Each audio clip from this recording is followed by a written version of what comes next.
It's Monday, it's 12:30, this is the place to be, it's always the place to be. It's the ACSOM Monday Club. Today you'll notice I'm in the mothership, I'm in the Godfather chair, so that makes me Don Curly Wurly. Come on. So if that makes me Don Curly Wurly, I'm joined by Sonny Curly Wurly, aka James Caan, the maverick that is Russell Boyce. How are you, Russell? Yeah, great, mate. It's good to be in the studio with you today, Tony. We've had a wee morning of, chewing the fat and, brainstorming. It's been a productive morning at ACSOM HQ. Excellent, Russell, like that.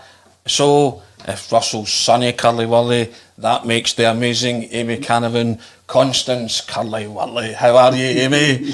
I'm doing well, Tony. I am really good. It's nice to get the enthusiasm off you guys. So it's it's a good day. It's a good day.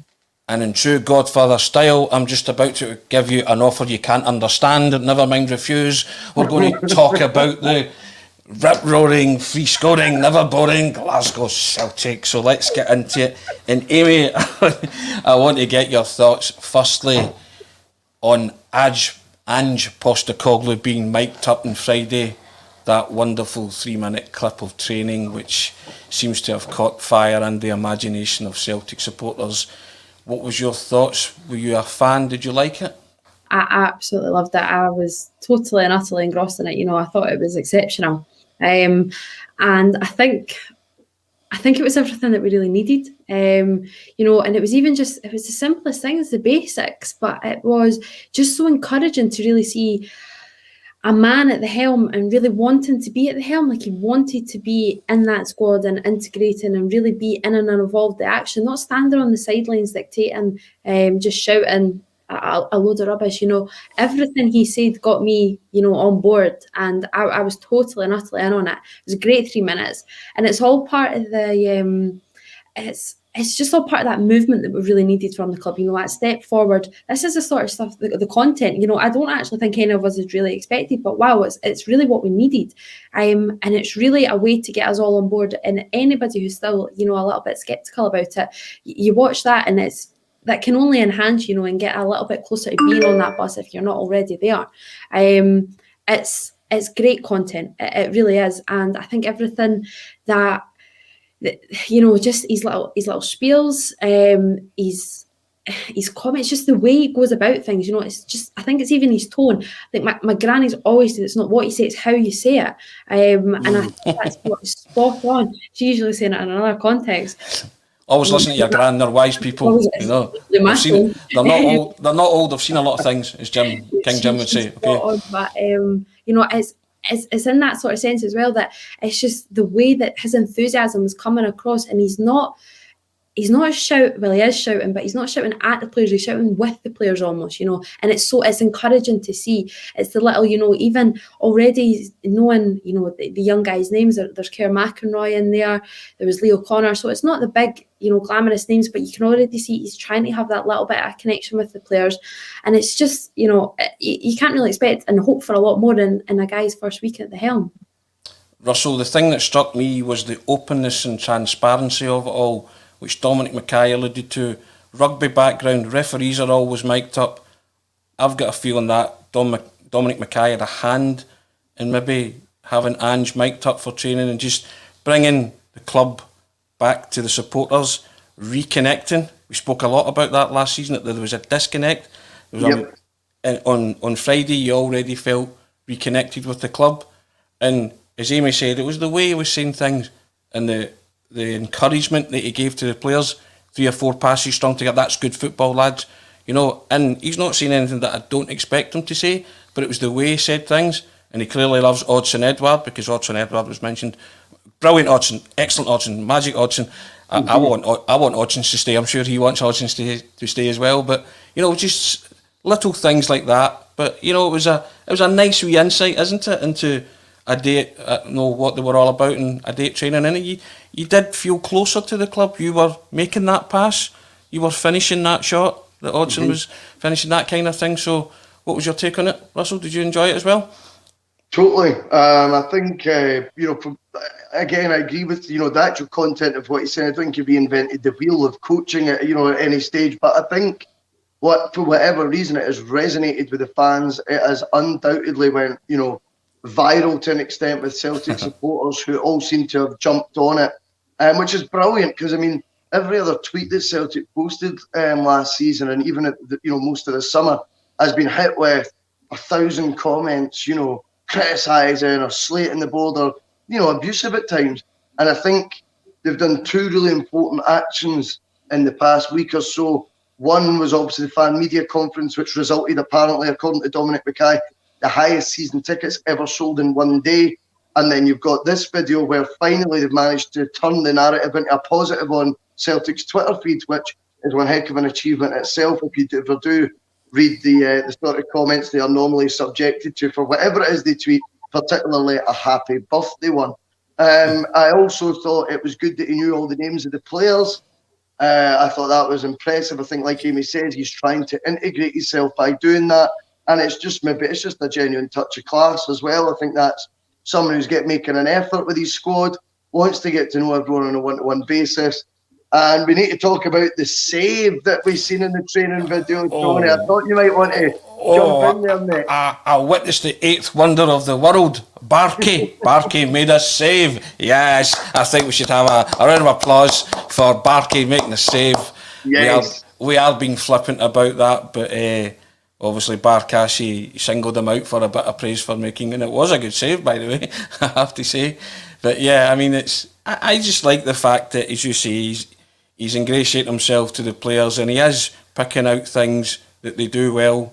You know, even if it is just a simple thing like a goalkeeper making a save, Amy, Hodgson finishing a move, or a good pass. But he is very hands-on, and you can hear him, and he's got a loud, booming voice. And, you know, and I think I was also studying the players' body language to see if they were buying what he was selling. And yeah, they seemed very much in unison and tandem with it all. And, you know, they were on board. So, again, talking the talk's fine.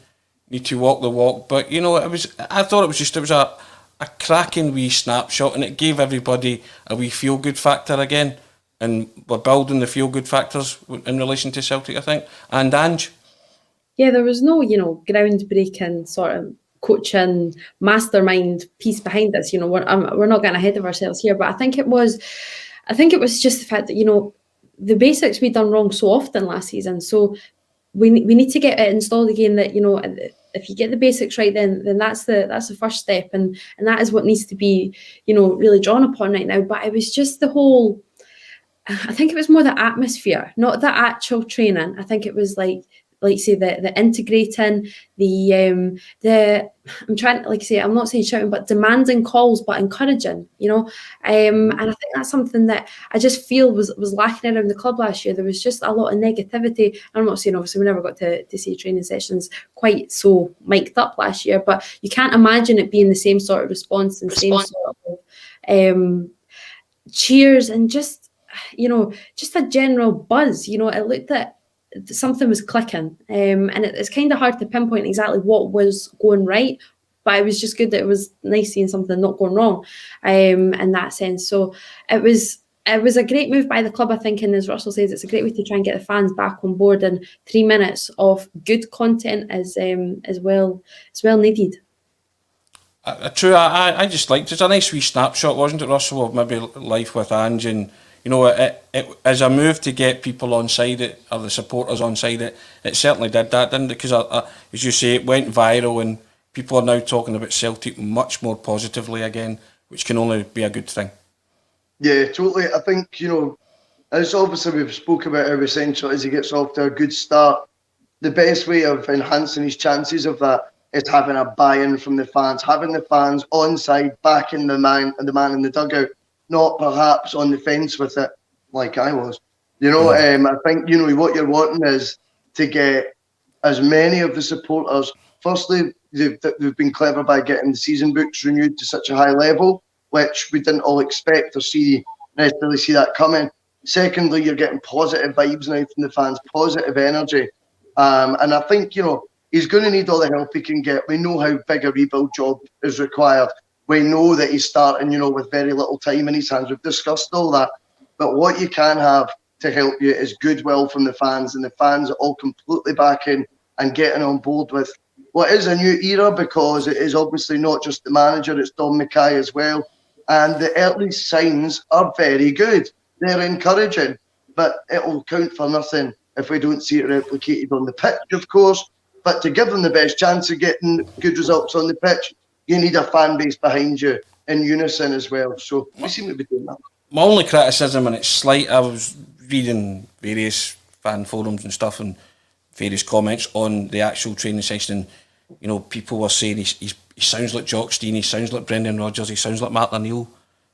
I would say, can that, you know, those kind of comparisons right now, just, I don't think they're needed. He's Ange Postecoglou, he'll do it his way, you know, so comparisons to others, you know, just let him breathe, let him get his feet under the table in the job, and he will become whatever manager he becomes at Celtic. He will, you know, fashion his own future at Celtic. So that was my only gripe about people sort of jumping in straight away and comparing him to others. You know, it's this guy's first major job in European football. Just let him get on with it and breathe, Amy, and see what the future brings. That's what I would say. You know, it doesn't matter who it is. Comparisons, they're never needed and never warranted, especially when, you know, the guys never actually even led the team out yet. It's you know, it's pressure that's not needed, and it's the same with players. You know, comparisons, there's no need and there's no good, because it's, you know, Martin O'Neill's time was now, you know, 18 to 20 years ago. It was a totally different time. Yeah. You know, if you push it back to Jock Stein, it's, you know, it's 55 years ago. So there's no need to be comparing, because the game's moved on, players have moved on, everything's changed. So comparisons are just, I don't know, it's almost, if you're struggling for an argument, I just think it's kind of easy shot, easy target to try and, you know, pummel a guy down. Now the strap line, Russell, here is, how many more signings does Ange Postecoglou need to make for Midtjylland game? Now Martin Davey comes in, and thanks to all your contributors on YouTube, and I forgot to mention some comments last week, so I will now redress this. Martin Davey comes in and Martin Davey says Celtic at least 4 more for covering, defence, midfield and a goalkeeper. Do you go along with that, Russell? I think it's a good point. 4 players, I think, is the bare minimum, absolutely. I would definitely like to see a goalkeeper coming in. It looks like we're making inroads in the centre half situation. I would certainly be encouraging that position to be getting strengthened as well, particularly when you would think there might be some heading to the exit door in that area as well. I would like to see us still think on the left is a real worry for me, you know. I know Greg Taylor, I felt we were a wee bit harsh on him last week. I certainly think he's a better player than Ralston. I'm not sure who it was that was comparing, but I felt that I feel he's a far, far superior player to Ralston at the right back. No offence to Ralston either in that opinion, but I think Taylor offered quite a lot last year, to be fair. I think it was 7 assists, which is not bad going either. He certainly needs help though. It'll be interesting as well with how Ange lines up, if we're going to be playing with wider players as well. Wingers, you look at Mikey Johnson, who can maybe come in further forward on the left-hand side, but I know there's question marks over, firstly, his fitness. And I think some are beginning to question whether they think he will be a good fit for Celtic as a first-team regular as well.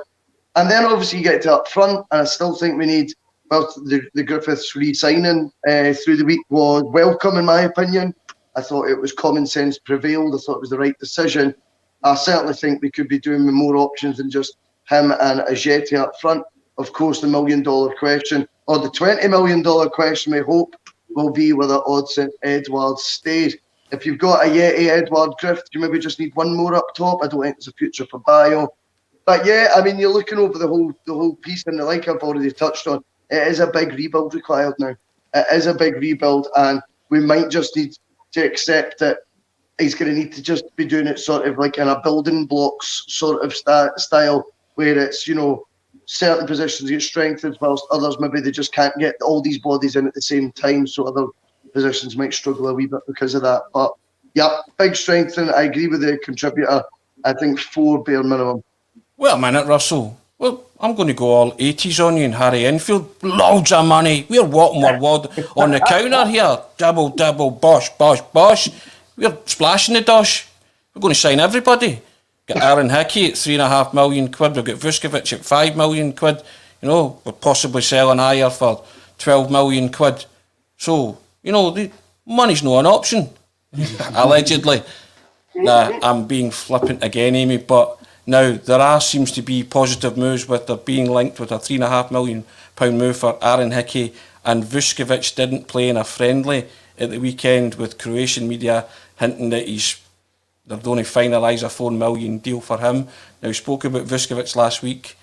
Aaron Hickey, a player that has been originally at Celtic, let go, gone to Bologna, set the heather alight, and also I was reading that he's caught the eye and impressed that much that Napoli are also believed to be in the hunt. So, so we'll see what happens. But Will McMillan comes in here to say, I like the vids so far, but we haven't signed anyone of merit or note yet. We need to get a move on. Amy, you subscribing to that theory? It's 2 weeks to the Midtjylland game. Midtjylland, my pronunciation differs every time I say the name of the crack Danish side, I think we'll call them. What's your thoughts, Amy? Do you think we need to get a move on in the transfer market and at least bring in a few bodies? One of the contributors said they need 4 players. Do you see us needing more? I do, to be honest with you. It's a tough one because every 2 minutes I'm either like, right, we need to have a little bit of patience, need to give Ange time, but otherwise you're thinking, it's 2 weeks till, to the game. It's not kicking the teeth off much longer till our season really does kick off in the league.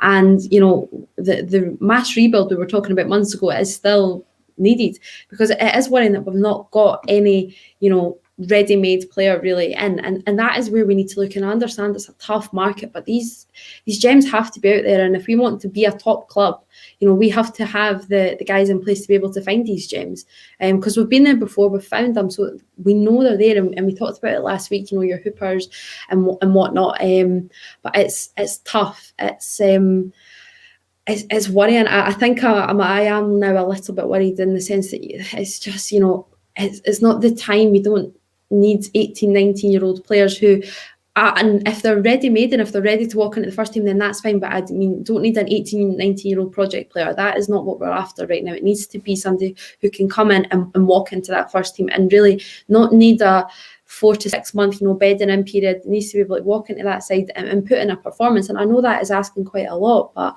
it's the kind of state that we are in right now.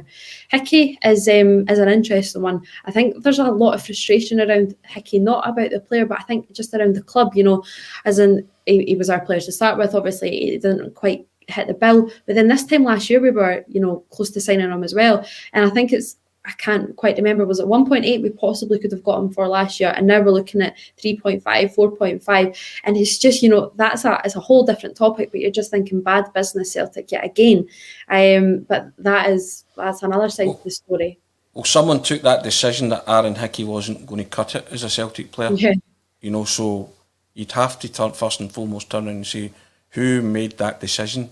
Absolutely. Initially, and because he did play very well against Celtic for Hearts in the Scottish Cup final, King Jim said that other times he's seen him, he flattered to deceive. So it depends where you stand on him. But he was Celtic's player, and now you're looking at a 3.5, possible £4 million outlay for someone that you had on your book. So somebody's made that decision, and what could cost them in the long run, i.e. to buy him back. But if they see him now as a Celtic player moving forward, then so be it. Is he first team ready, Russell, do you think? Aaron Hickey? I'm not sure. It would be interesting to see. I wish I was better informed. I could really be doing more homework sometimes, Tony, because it'd be interesting to see what sort of impact he made at Bologna when he was there. Obviously, if they're willing to sell him, it appears to be like they are open to the idea. Why would that be already? Do you know what I mean? You would like to think, if you were saying a young prospect, that you'd be developing them and you'd be growing them and then making them first team ready at your own club. As opposed, what's £3.5 million to a Serie A club? I'm not too sure. I'm not sure if, compared to their TV deal, that makes them that much money at all, So it is interesting. Would he get me off my seat with excitement? Probably not. But again, in Ange we trust, and if that is a player or a person of interest, Tony, that he wants, then by all means go for it. I think that, as I say, the left back area, I think Taylor's got a lot more responsibility on his shoulders this season. I think he is now going to be someone who, by being at Celtic for 2 years, will now be, one of the more experienced players in the squad. I think, once we've seen this full overhaul, completely sort of go full cycle. So, be looking at him. If you're going to bring in a younger understudy, then I think it would put a lot of pressure on Taylor to sort of be, lifting his standards to those that we expect at Celtic. Hickey, for me, I'm on the fence. I'm not overly excited by it, but I wouldn't be saying it would be a terrible signing or anything either, if I'm being honest. You spoke about forward coming in, or a forward coming in. Now, Amy, Kevin Nisbet link just isn't going away. Celtic supposedly interested in him, and Hibs would look for in the region of 3 to 4 million. We've been in this movie with Hibernian before. I will not say the name of the player because we move on, as King Jim would say. So, is it going to be one of those scenarios again, or do you think if Celtic really want Kevin Nisbet, we go and pay the money and bring him in, and see a kind of new way of doing business?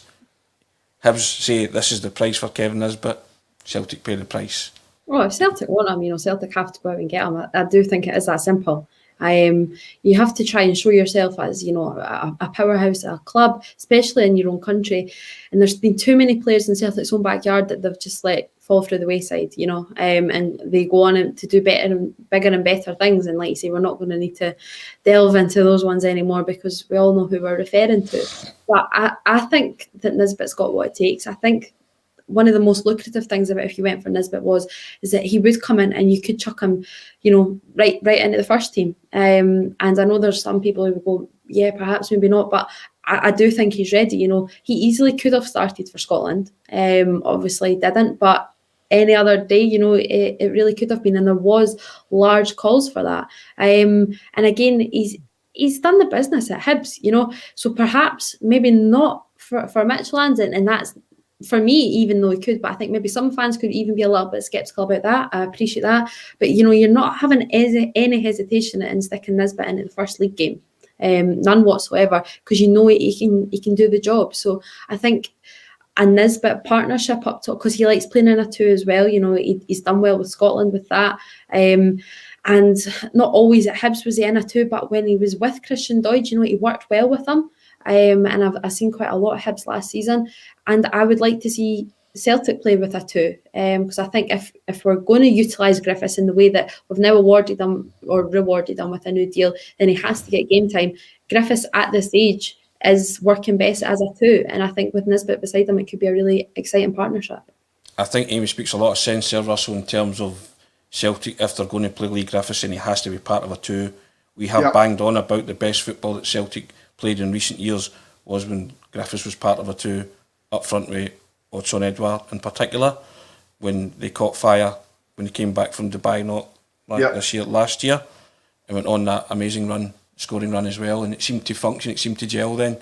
Now, a front two of Nisbet and Griffiths is something that might excite you, surely?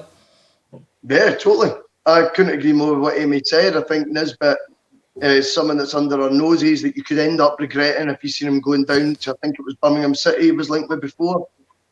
Say he was to get something like 15, 20 goals in the Championship next year and then moves on for, the undoubtedly inflated, daft English sort of money, but, perhaps 10 million or something like that the following year, we would be kicking ourselves. So I think when it's in our league and it's so in front of your face, obvious, then Celtic really need to be capitalising it. We did a good show, I think, when we were talking about players in the domestic league a couple of months ago. Tony would spoke at length about what the benefits were of signing guys from the league that you're actually currently operating.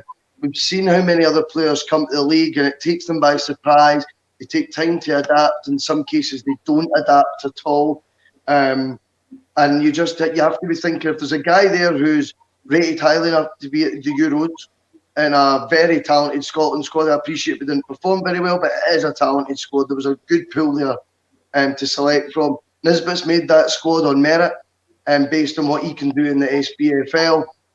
He's going to be affordable, let's be completely honest. While Hibs might want to push up the price again with us slightly, I think we need to start taking that on the chin, that our hand is forced by the predicament we find ourselves in with the shortness in days to the upcoming Midtjylland match.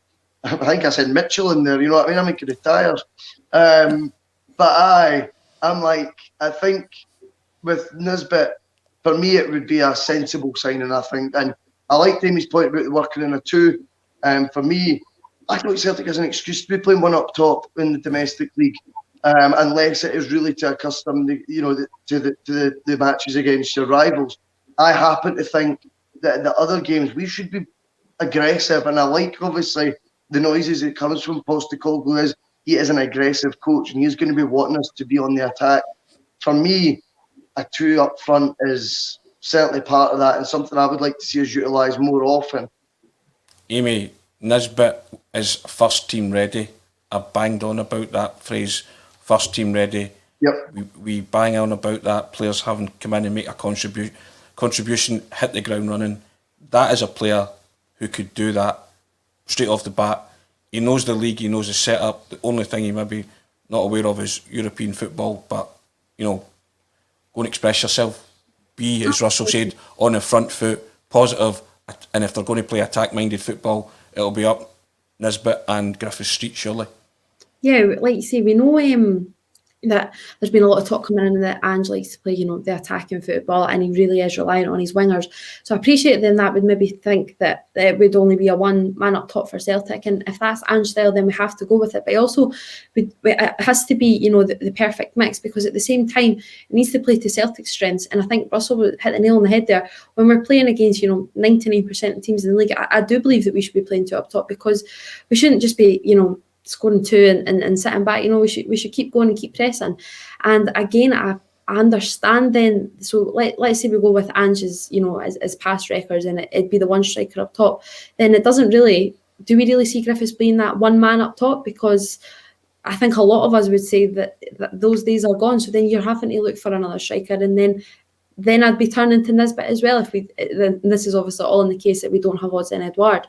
So it's offering options, if it be in the two or the one.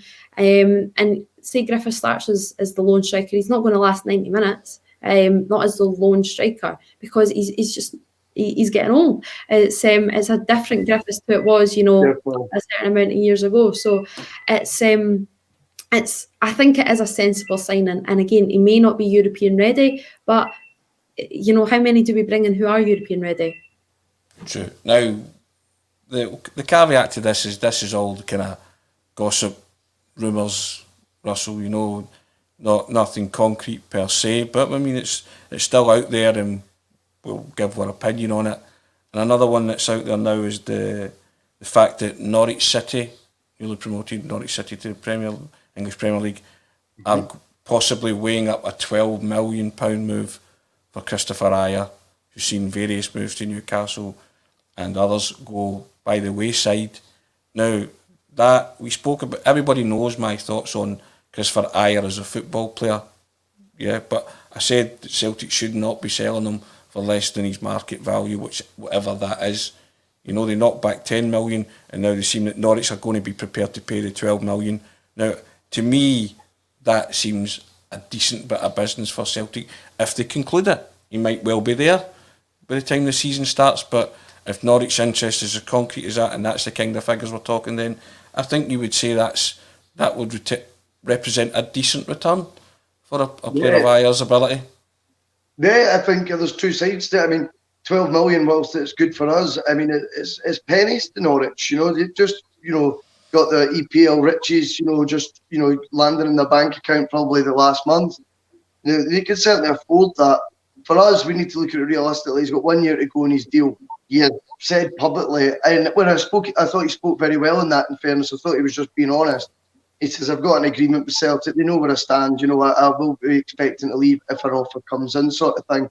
I would wish him all the best and take 12 million. I've got to be honest with you. I think we can reinvest that, smarter across the team than losing Ayer for free at the end of next season, which is obviously the risk you run if you keep rejecting offers for him. It'd be interesting to know where Celtic sort of valued him this summer, because it is a bit strange. We are aware that clubs haven't made as much revenue from obviously fan attendance.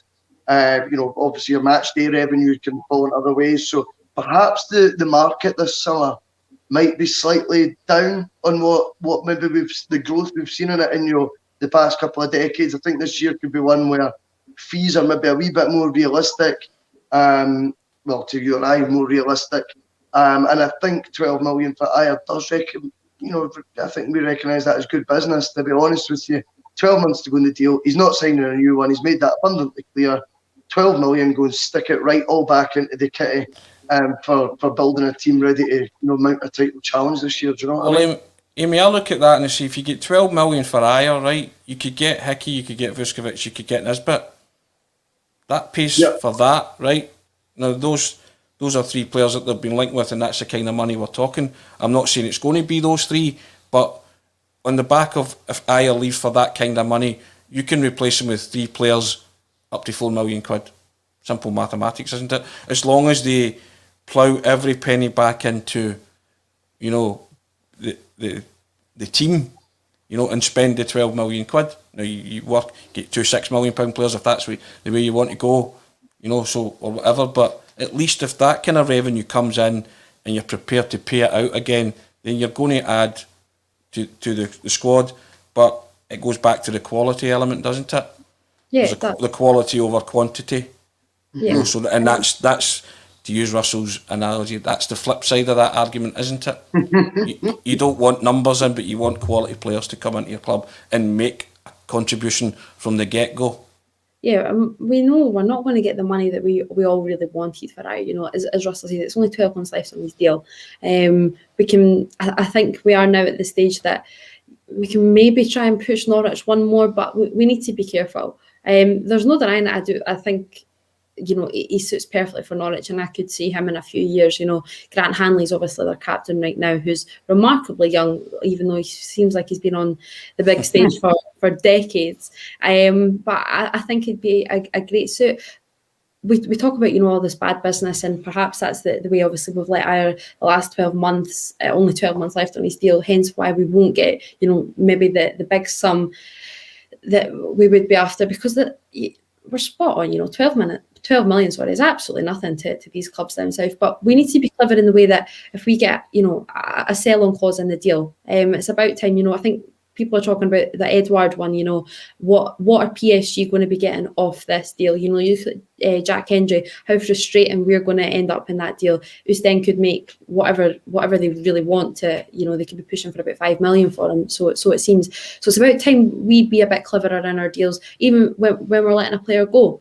And that's where I think we could even make, the more money from Ayer that perhaps we won't be making right now if people were maybe more looking for 20 for him for 2025. Because if Ayer's playing down south, that is what he's getting, and again, and it's still a bargain, because it's nothing. Anything below 20 for a Premier League club is say it's pennies, and it's no water off a duck's back.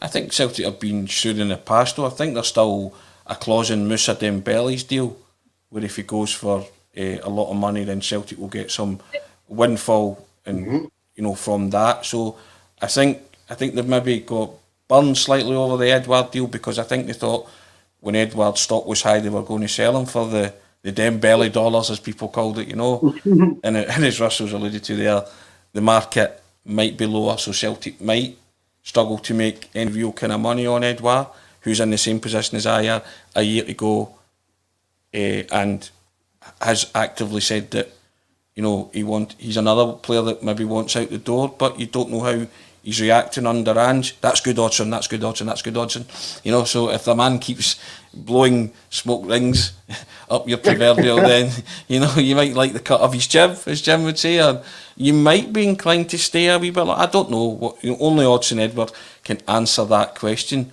But while he's still in the building, while Ayer's still in the building, then you have to get a tune out of them. You've got to play them. Because if these guys want moves, then they're going to have to earn those moves. And if they're going to earn your club money, then they're going to have to play. I know people say, well, that cuts your nose off to spite your face because you've got unhappy players, but this is a new manager. They might be unhappy in the previous regime. It's a new broom, it's a clean slate. They might like it, they might not, but you might say to them, look, while you're here, give me a shift, and if somebody comes in for you, you'll go with a blessing. That's the way I would approach it in regards to Odsonne Edouard, Christopher Ajer, and even Ryan Christie, who has been linked with Crystal Palace, I believe, hasn't he? Over the weekend. So that's my thinking on it. What would you do with them, Russell? Something similar?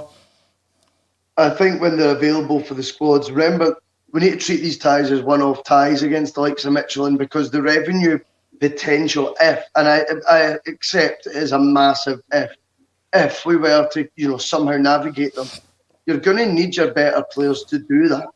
You're going to need guys like Edouard is, at the end of the day, getting linked with big money moves. Ajer's getting linked with big money moves because they are good players. And we've got a squad a squad that's going to be short on time to enhance too much. So I think for the Midtjylland games, you treat them as free hits for the likes of Edouard and Ajer, and you say, look, puts you in the shop window. We're not trying to force your hand into staying or anything like that. But of course, the flip side, Tony, could be if you did somehow get a tune out of these guys amongst the rest of the squad, and you were to qualify for the group stages, odds on Edouard then might become more likely to stay. I mean, which would be quite another amazing side to what has been an ongoing story for a long, long time now with regards to him. You never know. But I would definitely be, looking at them and thinking, the manager's just got to pick his best 11 for these European qualifiers. End of story. And if that means it's players that might have their head turned already and be thinking that they would have left by now, then so be it. If they're there, you pick your best 11. If the manager feels Odsonne Edouard or Chris Ajer or both come into that category of ready for the first 11 or in the top 11 players there, which you'd like to think they would, then I think we need to play them. We can't afford to be having guys like Edouard sitting in the stands when there is an outside, and I accept an outside chance of £40 million at our disposal if we were to qualify. You can't have Edouard sitting in the stands watching that. Strange things happen in football, Amy, and I don't think for a minute that Odsonne Edouard would sign a new deal, but he might. So it just depends if he's liking the noises that are coming from the new manager. All seems to be pretty positive at Celtic at the minute, but I mean that would be quite something if a player like Odsonne Edouard decided to stay for maybe another year or whatever. I'm a pessimistic person in general, but I generally don't think it's even been that pessimistic. Like, I don't see it happening at all. I really don't. I feel his heart's not in it now, and I know that we can talk about, Ange's maybe turned heads a little bit, but I think it would maybe be a little bit too dreamy for Edouard to stay, because he downed tools last year. He wasn't the Edouard that we'd maybe seen in previous campaigns. There was a few opportunities last year that you'd have banked your house on him to put these chances away, and he just didn't. That cutting edge wasn't there, and it was a frustrating watch sometimes. But there was no other real option, and I think that's why he was more playing week in, week out more than anything. I feel he had the opportunity, probably over the last year, to really show that he could get this move away from the club, which is inevitable that he wants. And he didn't show it then. And I don't know, this is perhaps when I'm in the different mind to Russell, that I get the flip side, that you want to be playing your best players in a European qualifier, and well, you should be playing your best players at any game. But in the same sense, should we be using this as a chance for these guys to, show off and get their wanted move away? They had that opportunity last year and they never really took it. Is it wise to, let's say we play him for Midtjylland, but then he gets that move away, and then we have not played anyone other than Edouard up top for, our first game against Hearts. So we need a little bit of stability, and consistency is key. And that's where I would go with the basis that if these want-away players are wanting away, then I wouldn't be playing them, because they, like I say, they had their opportunity to be in the window, be in the shop market, and they've missed it. And now we can't afford to allow them it now and the start of this new season, just so they can get their desired move, when we've got guys like, if it be Griffiths or a Yeti, in need of game time. And they guys then deserve it more if they're wanting to commit to Celtic, as Griffiths obviously has, or if it be Turnbull or Stephen Welsh at the back, Leo Helst instead of Ayer. I just think we have to move on now. And if it is going to be a rebuild, then we need to, turn away from the guys who, and I'm not saying that it was Edouard and Ayer's fault last year, because Ayer was arguably one of our better players, but we need to move on. And the clean slate, we have to get rid of all the players that aren't going to be part of this new rebuild. Well, that's interesting, because Fraser Ogilvie comes in, Amy, kind of what you're saying as well. He's saying the wool is being pulled over the eyes, contracts to players who failed last year, no signings in key positions, Norwich sniffing at Ayer now, so far behind, like we've been saying. That's a bit scathing there, really, but I mean, it's the way he feels, so Russell, you agree with Fraser there? I'm not convinced the wool's been pulled over our eyes. I just think we're in a situation of our own doing, and therefore, there's not been any signings made, because really Ange has only been on the training ground, for a week now. So he's still assessing, and even then it's been a depleted squad because of Euros and things like that. So to make key decisions about key positions and strengthen your squad with whatever budget constraints you've got as well, he'll be maybe needing a wee bit more time to do so. I'm not convinced this is all smoke and mirrors this time. I get the feeling that Dom Mackay means business. I think Ange Postecoglou certainly has the opportunity of a lifetime with us, and won't be, settling for, all right, I wanted to strengthen a position, but I can't because, we actually just kid on that we're going to do transfers. We're not, we're going to carry on acting the way we were before in the windows. I don't see that happening. I get the feeling that right now we're in a terrible situation in terms of time, due to the Howe fiasco. That is what it all comes down to. And I don't want to exhaust that point. I think we've made it a million times, you know what I mean? I am not convinced that we are having the wool pulled over our eyes this time. I like to think that the certain aspects we have seen moving in a different direction with Celtic recently, that we've already touched on at the start of the show, hopefully is an indicator that Celtic's moving in a different direction across the board. And that would then mean and how we deal with transfer dealings as well. I think the jury's out yet.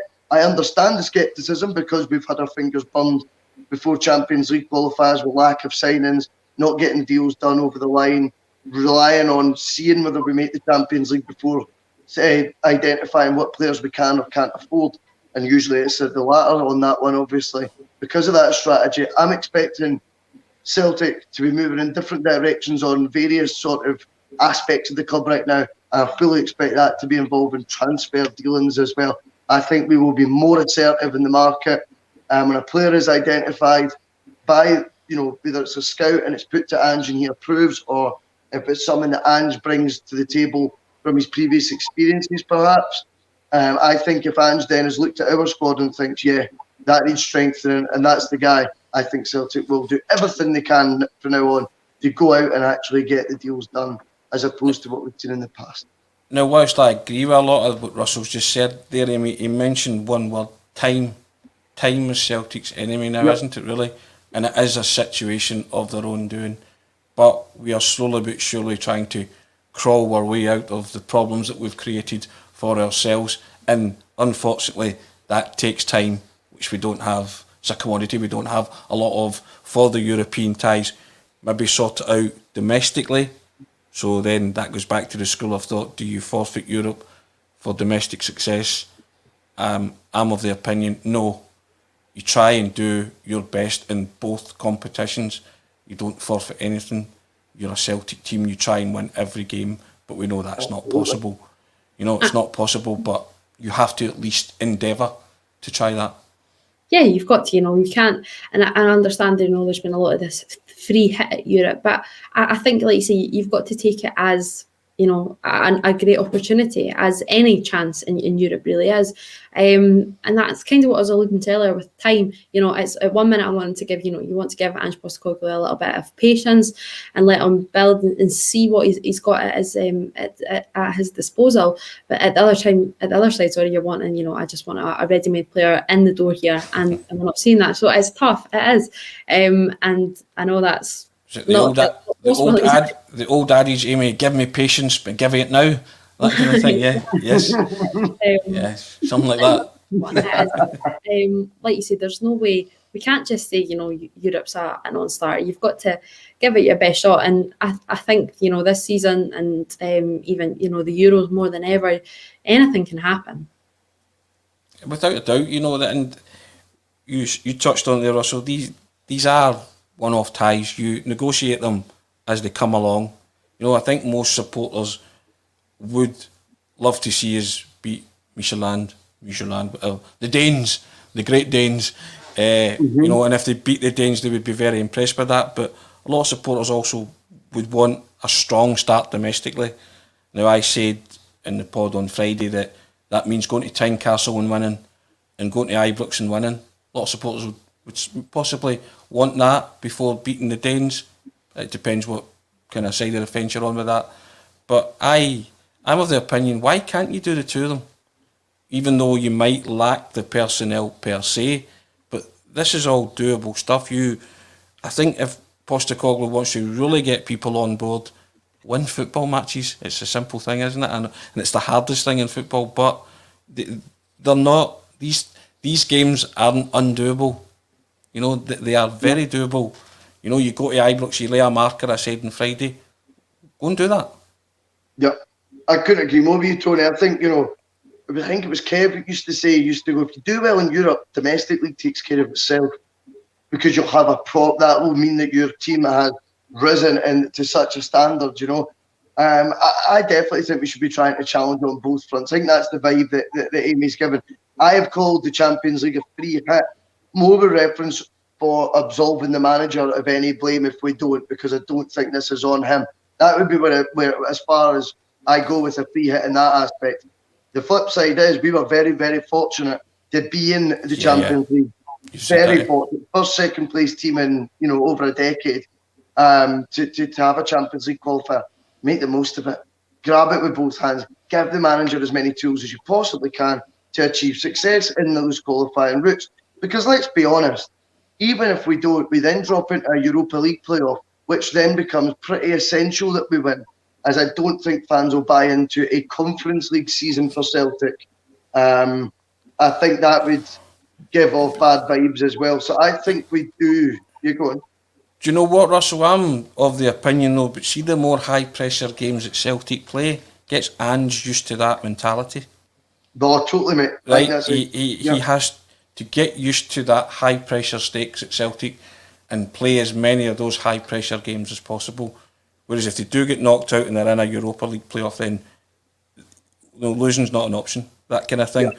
I want that mentality, Amy. I think that can help breed success, because you're peaking and you're peaking and you're peaking some more. Yep. Tynecastle, you're going to have to peak. 3 weeks after that, you're going to have to go to Ibrox and peak. Keep peaking. He said it himself. We don't stop. We don't rest. Fine. This is your opportunity to go and prove that mentality.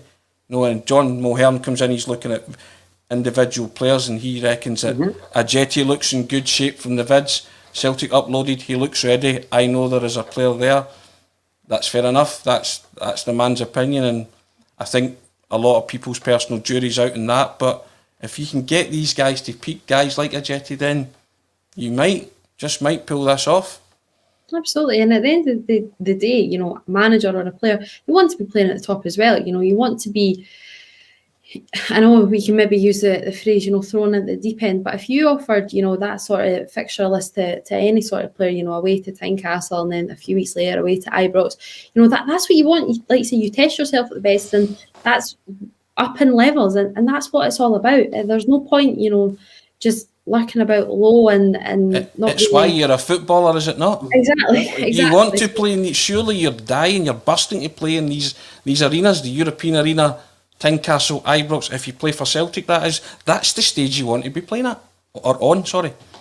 Absolutely, and it's testing the mentality, because if that's not the mentality that a player has, then really, what are you doing at Celtic? No, you're spot on. Go on, Russell. Sorry. No, you're spot on with that attitude. I mean, one of the biggest things we've been told that's such a selling point for Celtic over the years is the chance to play in the Champions League. Well, you've got that chance, and I would implore the players that are available for selection. Hopefully there will be a couple of additions by the first leg of the first tie. I would implore, give it your absolute all. Don't leave anything, because it is a special opportunity they've been granted this season. It is a one-off, finishing second and getting the opportunity. And Champions League nights at Celtic has been far too long. I think Declan McConville, when he's on, actually knows the exact date since we've last played in the Champions League. And from my memory, I think it's 2017 that he said. That's far too long for us to be missing out on, on those sort of nights. And from the players' point of view as well, as you say, Tony, the harder the opposition for them that they're against, or the higher the pressure the game is, usually because it is better opposition you're against, you would get that, the better our squad's going to become, the better our manager is going to adapt as well. The earlier the better. Oh, totally, that's a great point. To get you in that environment, get that mindset, whatever you call it. Now, Brian McLean, 19's come in. Here's a question for us. Currently, who would be your first 11 for the Midtjylland game with the squad we have? That's a tough one. That is naughty, Tony. He is naughty, yeah. That's our boss man has just flung that curveball at us because we don't know who's going to be in or out the building. I'm going to sit on the fence on that one and say, well, if I had a structured squad in front of me of ins and outs and that was it, then I'd be able to decipher where I'm going with that. But there'll be a lot of movement, I would conjecture, in the next 2 weeks, to and fro Celtic Park, so it's impossible to call. Aye, that's my diplomatic politician answer to that question. Brian McLean, 19. I'm sorry about that. And I'm going to move on and hit you with Amy. Now, you look like a fashionista like myself, but there's only one fashionista here amongst us, the style guru that is the man in your bottom screen. No, but mine's just kind of casually understated, But the new Celtic third strip, the third kit, we've just been accused of bottling it by our esteemed boss. Yes, you're probably quite right. Now, the new Celtic third strip was released, pictures of Greg Taylor wearing it with badges all over the place and pink in it. And, now, I didn't have a massive opinion on this, but I'm just going to say two words or 3 words. It's dark cotton. Rhyming slang, work it out. That's it. That's where I stand on that whole debacle. Pink does not belong in a Celtic jersey. To me, I know the links to the Lisbon ticket and all that palaver, but please, no. Badges, what's going on with that kit, Amy? Please. I'll be honest, I'm not a fan. I try to, I quite like, something a bit different, a little bit alternative, but I really can't get behind this one. I'm really struggling. Robert Baker says the third kit's sexy. Some Facebook users come in and says it's honking. That's where I was going with the dark cotton line, my good friend. Thanks very much for that. Go on, Amy. Sorry to interject there. Hard, I think there's been links that it's, obviously everybody knows the stained glass window, obviously in Celtic Park, and that's maybe where it is. But I just feel, I remember the Liverpool strip a few years ago, they had pink in it as well, and they had pink here, and they had, I think their standard chartered was green, and that was by Adidas, and I'm just not getting on the bandwagon. I'm really not. I love a third kit to be black. I think black is so classy. As I'm sort of suiting today, but it's I just can't get behind it. I really can't. I've looked at it from different angles. I'm kind of with you that the pink doesn't really suit, that full sort of pink thing we had going on a few years ago, with New Balance and the black collar, the black shorts. I can't get behind it. I like the badge where it is. I know there's quite a few, not sort of big a fan of that, but my first strips when I was growing up was, the Carlin sponsored strips, and the crest was in the middle again, and I loved that. And my younger brother, he had that all, the green one, the dark green one, yeah, the old green one, yeah. Beautiful. I think it was that Umbro. Night, was it Night? There you go. That was stunning, and I quite like the badge then in the middle, but the alphabet down the bottom, I think, it's so low down. If you pull your shorts up, it's going to be hidden. I'm not. I can't get behind that. I can't. It's I won't be, racing to go and buy that.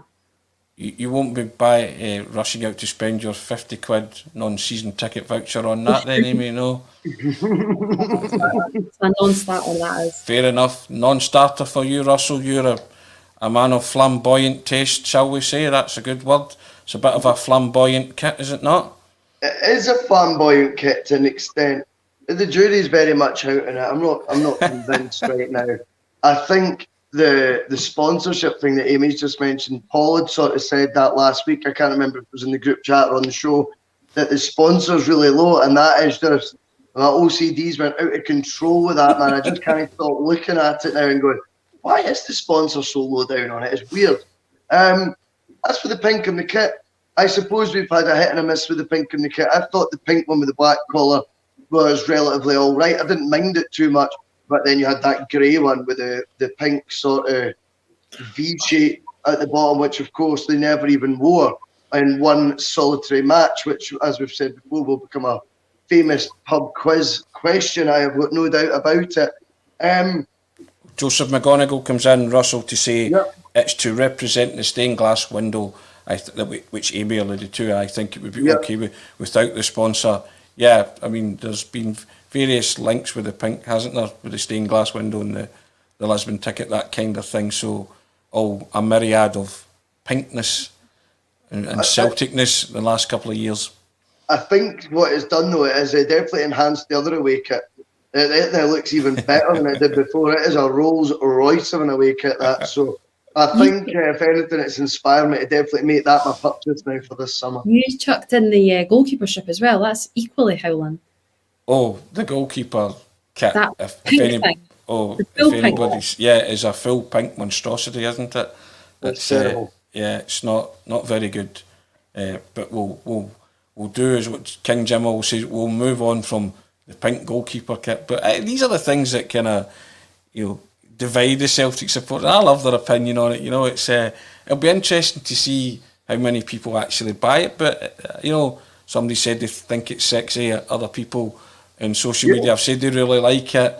People question where the badge is and the sponsorship and all that. So I actually think that it'd be a good idea one year to maybe ask the fans what kind of third kit they would want, Amy, and get the designers amongst them. Paul John Dykes is a bit of an artist in our place, to design a bespoke kit and see if we could have some kind of, the winner, a competition, then the winner, the Adidas take that on board or something, just an idea and connect you again, reconnect with the fans, get the fans to design a third kit. Nothing like that black one, with the tricolour on the sleeves when you rolled them up. Was that for 2013? I loved that. That kind of thing. Just say, we're going to have a third kit, but you're going to design it. I think that would be a brilliant idea. And how proud would you be as a Celtic supporter if it was your design that was chosen to be the third kit? You can make that aimed at the under-16s or something like that as well. Do you know what I mean? Make it, of course. So you're getting the next sort of generation getting engaged as well. Yeah. I think you're on to a winner with that, though, Tony. I think that's a refreshing idea. Because if you're going to manufacture a third kit, I just think you would catch the imagination of everybody if you opened it up and said, look, this is going to be designed up, by a Celtic supporter. That's just an idea moving forward. If you're listening, Adidas, that would be, I can't draw to save myself, so I would never be able to come up with a kit. I'll leave it in the hands of Paul John. I'm hopeless. Amy, you are artistic in that sense? Art? Not to be. No, really, no. Not to get a Celtic voucher. I think there's a can of worms there because, Russell, you'll know as well as me, there's some shockers out there, some people make on, and you see them on the Celtic fan pages and you're just like, my God, I hope nobody catches an eye of that because some of them can be absolutely terrible. And pink would be the least of your worry there. But like you say, there's definitely an idea there. Like it's the connection with younger fans, and I think most Celtic fans would certainly get behind that. You, Russell, would you submit an entry? Because you're a fashionista, you know what I mean? I think if there was a zippy competition, I would definitely be entering that. And our boss man's came in. Will the Colts be wearing the same kits as the first team? Ooh. What's your thoughts to Where's that? New Dundas Park against Bonner-Grows on the first day, I'll be, oof, that's a shocker. Well, they have to market it somewhere, Amy, so there's every chance that it could get an outing against in the flesh. Bonnie Rose in the flesh. You can get up close and personal with it if that's the case.